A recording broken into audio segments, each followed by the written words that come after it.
Bienvenue, mon frère, ma sœur, toi qui viens d'entrer dans cet espace de lumière et de réflexion profonde. Ici, nous parlons de l'âme, de la foi, de l'amour d'Allah et des mystères qui touchent ton cœur. Si tu veux voyager à travers des histoires inspirantes, des rappels qui éveillent l'esprit et des messages qui renforcent ton lien avec ton Créateur, alors tu es au bon endroit. Index revers pointant vers la droite blanc, abonne-toi dès maintenant et rejoins cette famille grandissante, afin de ne manquer aucun rappel qui pourrait transformer ta vie. Car chaque mot ici est pour toi, et chaque instant est une invitation à te rapprocher d'Allah. Bienvenue à toi, et que cette chaîne soit pour toi une source de paix et de lumière. Avant la lumière, il y eut l'obscurité. L'Arabie, au VIe siècle, n'était pas ce désert romantique que nos imaginaires idéalisent. Elle était un lieu où les tribus s'affrontaient pour l'honneur et la vengeance, où les idoles de pierre occupaient la maison qu'Ibrahim avait bâtie pour l'unique, où l'injustice régnait comme une loi. Les faibles n'avaient pas de place. L'orphelin était rejeté, la femme était humiliée, et les nouveau-nés de sexe féminin parfois enterrés vivantes par honte. La force dictait la vérité, l'avidité définissait la justice. Dans ce chaos, les poètes glorifiaient l'orgueil tribal, les commerçants faisaient du mensonge une arme, et les voyageurs qui passaient par la Mecque y voyaient une Kaaba remplie d'idoles, symbole de la déviation humaine. C'était l'époque que le Coran décrira plus tard comme Al-Jiliya, l'âge de l'ignorance. Une ignorance qui n'était pas absence de savoir, mais absence de lumière intérieure.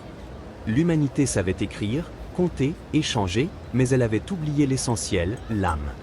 Et c'est dans ce monde, au cœur de cette obscurité, qu'Allah a choisi de faire naître sa lumière. Dans la nuit de l'année de l'éléphant, alors que la Mecque avait échappé au sacrilège de l'armée d'Abraha, un enfant vint au monde. Cet enfant ne possédait pas de père, car son père était mort avant même sa naissance. Il ne possédait pas de trésor ni de pouvoir. Mais il portait en lui le sceau de la prophétie. Cet enfant s'appelait Muhammad ibn Abd Allah. Orphelin à sa naissance, il ne trouva pas la chaleur des bras paternels. Mais dans ce manque apparent, Allah préparait déjà son cœur à se tourner uniquement vers lui. Ce que les hommes lui refusaient, Allah allait le lui donner en abondance. Livre ouvert, Allah dit. Il ne t'a pas trouvé orphelin? Alors il t'a donné refuge. Coran 93, 6.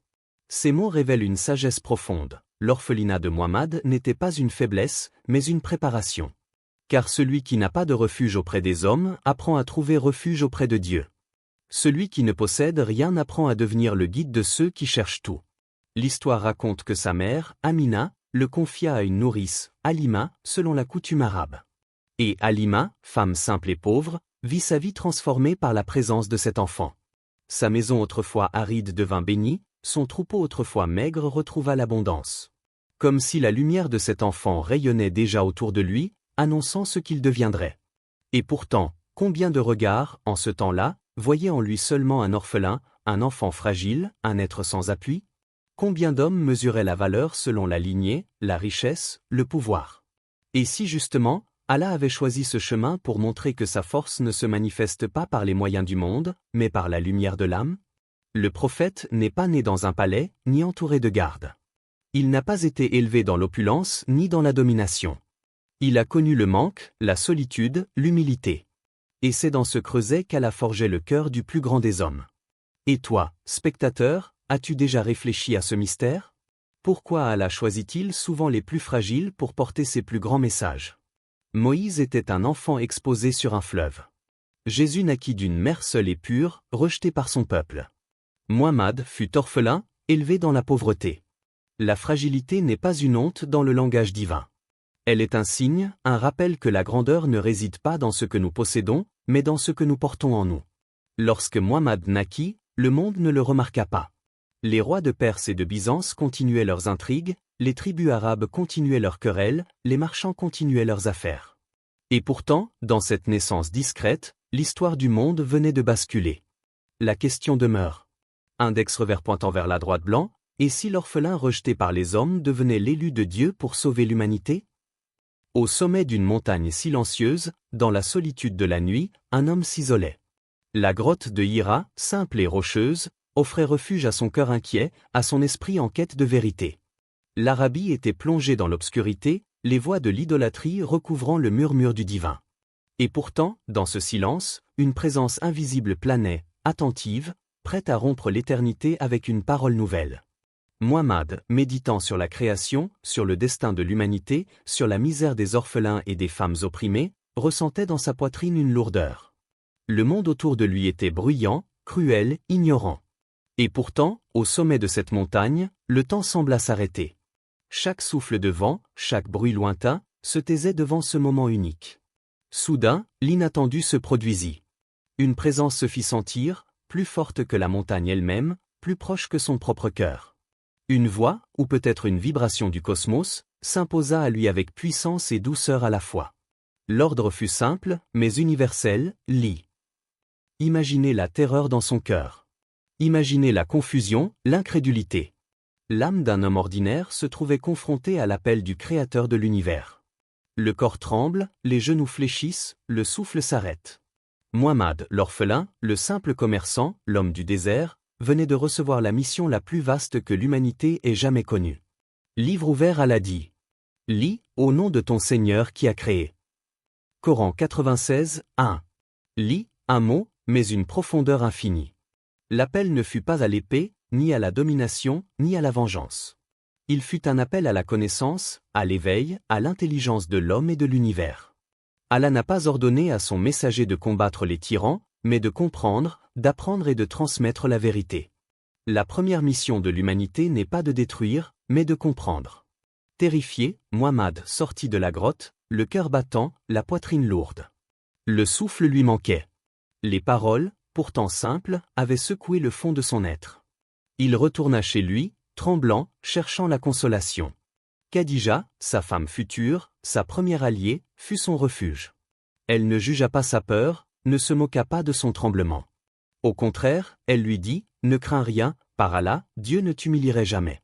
Tu accueilles la vérité et guides les hommes. » Dans cette étreinte, l'âme du prophète trouva la paix, et l'esprit comprit que le chemin ne serait pas solitaire. La révélation n'est pas seulement la parole qui descend du ciel, mais aussi le soutien humain que Dieu place dans nos vies. La grandeur de ce moment réside dans sa simplicité et sa portée. Le monde change à cet instant. Ce qui était ténèbres commence à trembler. Ce qui semblait immobile depuis des siècles est désormais éveillé. Et la première parole n'est pas un cri de guerre, mais un appel à l'intellect et au cœur. Et toi, spectateur, peux-tu imaginer la solitude d'un homme confronté à l'infini, tenant dans ses mains le destin de millions d'âmes futures? Peux-tu imaginer la peur et le courage mêlés, l'angoisse et la foi coexistantes dans un seul souffle?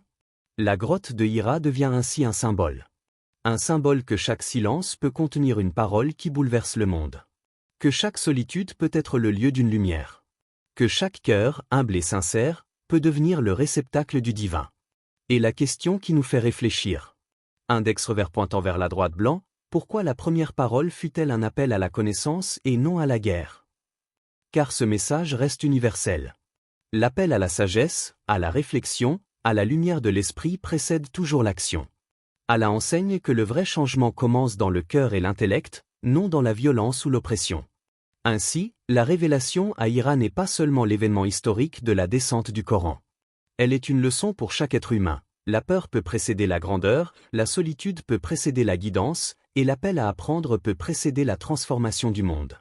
Lorsque la lumière commence à percer, les ténèbres se révoltent. La vérité dérange toujours ceux qui sont attachés à l'ignorance, à l'injustice, au confort de leurs habitudes. Ainsi fut la Mecque après que le prophète Muhammad eut commencé à transmettre le message divin.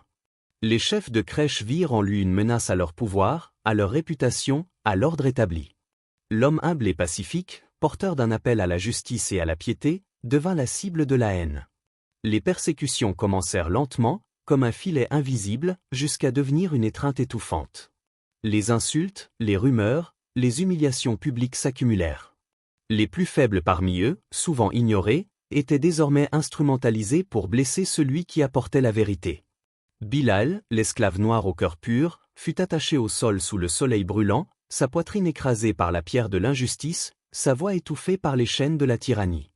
Et pourtant, dans la souffrance de Bilal, Muhammad ne trouva ni colère ni vengeance. Il resta patient, soutenu par la promesse d'Allah et par la certitude que la vérité triompherait toujours. Mais l'opposition n'épargna personne. Sa propre tribu, Quraysh, ses proches et alliés, se détournèrent de lui. Le rejet des siens fut sans doute l'épreuve la plus douloureuse. Imaginez l'orphelin qui avait survécu à la solitude de l'enfance, à présent incompris et maltraité par ceux de sa propre lignée. Pourtant, Muhammad ne céda jamais à la colère. Chaque insulte, chaque pierre jetée, était pour lui un rappel que sa mission n'était pas de conquérir par la force, mais de guider par la patience et l'amour. Le sommet de cette persécution fut son voyage à Taïf. Dans cette ville hostile, il cherchait des alliés parmi les habitants pour transmettre le message de Dieu. Mais au lieu de conseil et de soutien, il fut accueilli par la haine. Les enfants du village le poursuivirent, le lapidèrent de leurs pierres, riant de sa vulnérabilité. Chaque coup aurait pu briser n'importe quel homme, mais Muhammad se releva.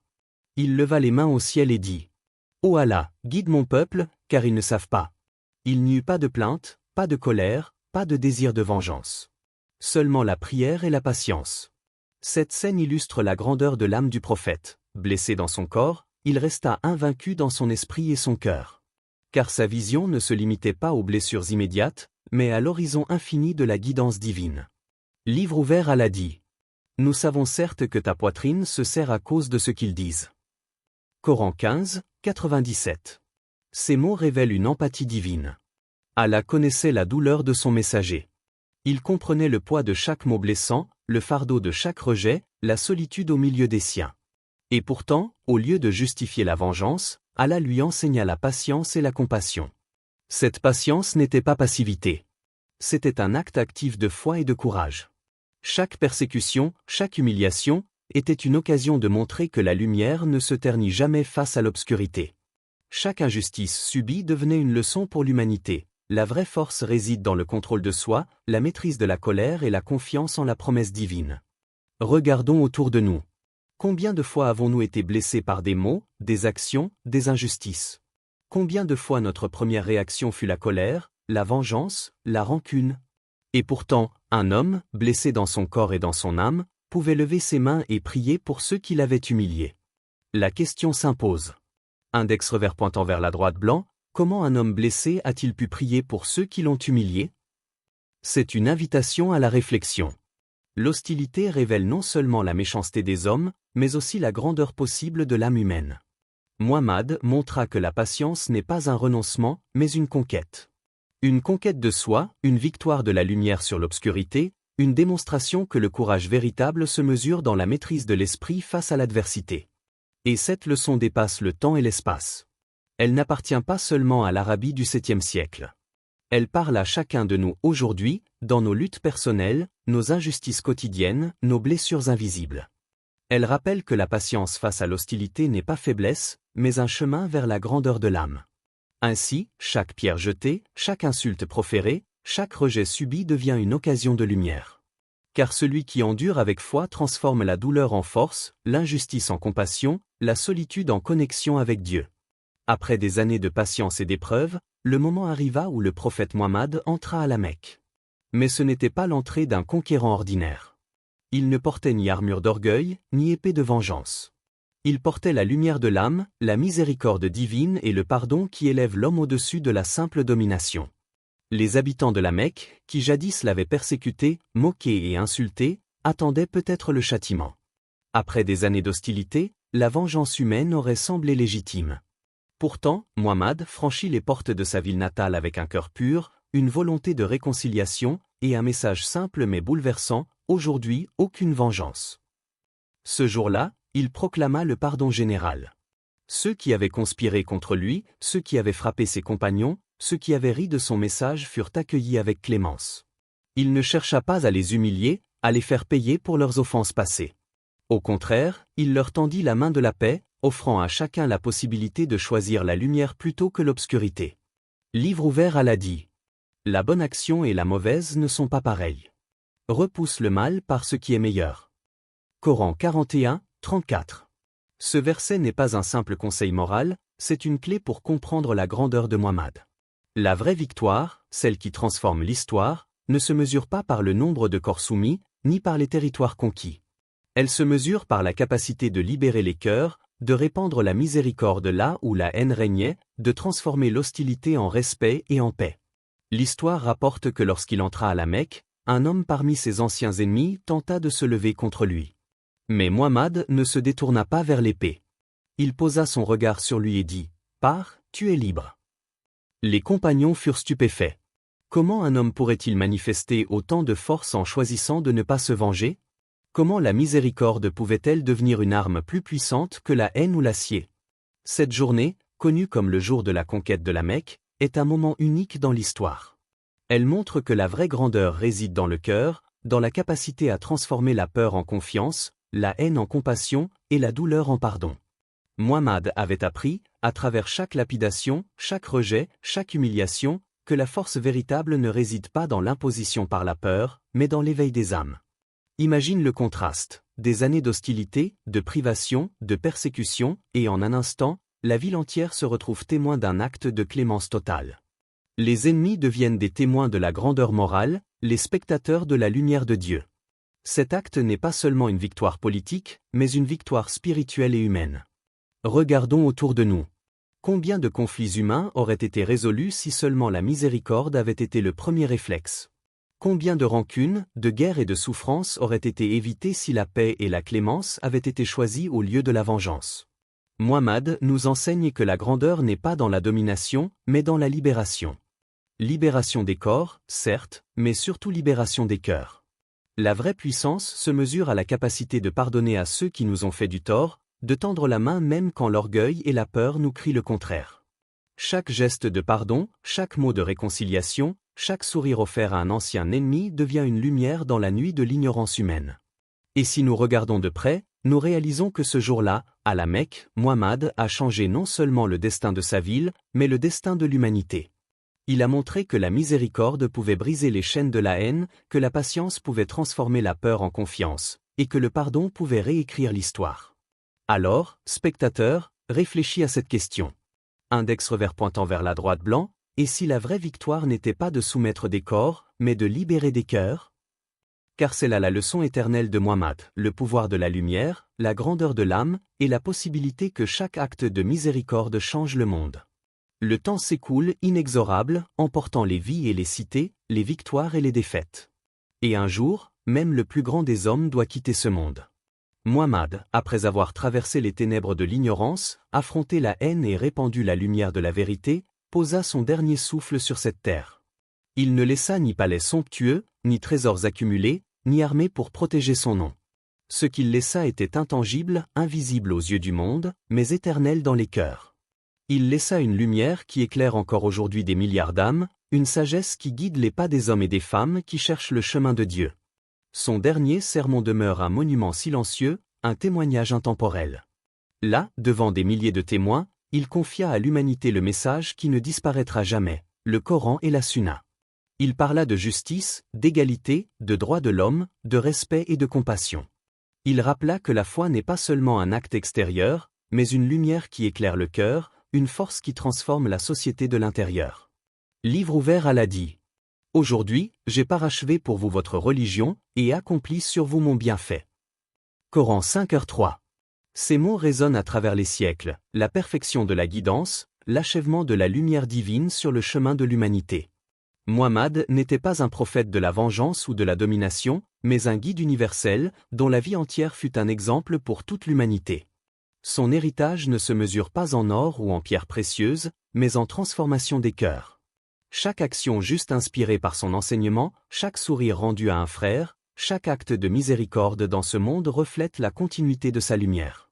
Même après sa mort, ses paroles continuent de résonner, offrant réconfort, orientation et espoir. Et toi, spectateur, contemple la portée de cette lumière. Un homme, né orphelin et rejeté, a changé le cours de l'histoire. Par sa patience, sa persévérance, sa miséricorde et son amour pour l'humanité, il a laissé une empreinte que le temps ne peut effacer. Chaque nation, chaque culture, chaque époque ressent encore les échos de sa sagesse et de son cœur pur. Imaginez un monde où les dirigeants agiraient avec la même miséricorde, où les conflits seraient affrontés avec patience, où la justice primerait sur l'injustice, où la lumière de la vérité aurait le pouvoir de guider chaque décision. Muhammad a montré que la grandeur ne réside pas dans la richesse ou le pouvoir, mais dans l'impact que l'on a sur les âmes. Ainsi, son héritage nous interpelle individuellement et collectivement. Il nous invite à regarder au-delà des limites visibles, à chercher la lumière en nous et à la refléter dans nos actions quotidiennes. Il nous rappelle que chaque geste, chaque parole, chaque intention a le potentiel de créer un monde meilleur. Et la question ultime s'impose, douce et exigeante à la fois. Index revers pointant vers la droite blanc, si la vie d'un seul homme a changé le monde pour toujours, qu'est-ce qui nous empêche, nous aussi, de changer notre monde par la lumière qu'il a laissée? Car le prophète ne laisse pas seulement une histoire à raconter, il laisse un appel à agir, à incarner ses enseignements dans notre vie. Sa vie est un miroir dans lequel chacun de nous peut se regarder et se demander « Comment puis-je, dans mon existence, répandre la lumière, la justice, la miséricorde et l'amour ?»